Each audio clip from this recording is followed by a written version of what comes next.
प्रणाम सब गोटे के। हम शालिनी झा सबके बीच उपस्थित छी एक सुंदर सन बरमासा लऽ कऽ। तो सुनू अहाँ सब सुंदर सन गीत बटगबनी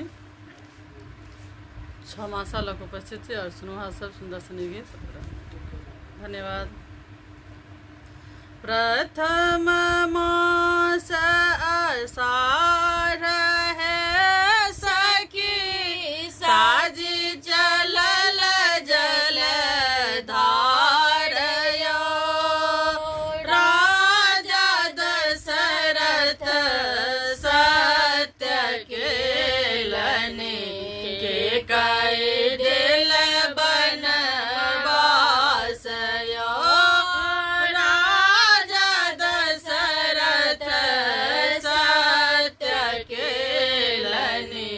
के कई दिल बनवास यो सान है सखे सर्व सोहान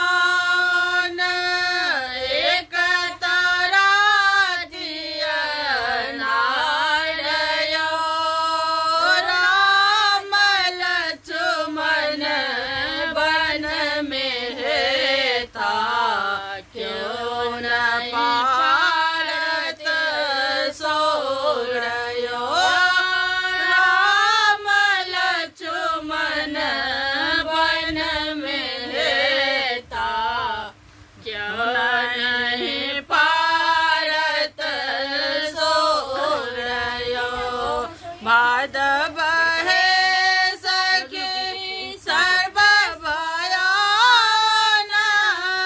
दोसर रातिया नार यो भादव है सखी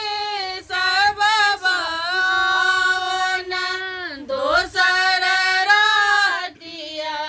नार यो करुणा करत न मातु कौशल्या राम गेल बनवास यो करुणा करत न मातु कौशल्या राम गेल बनवास यो आसीन है सखे आस लगाल सबके पुरवनी आस यो आसीन है सखी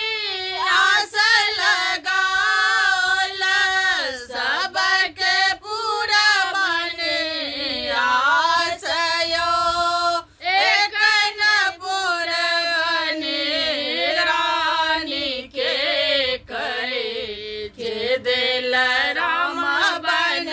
बनवास यो एक न पुरवनी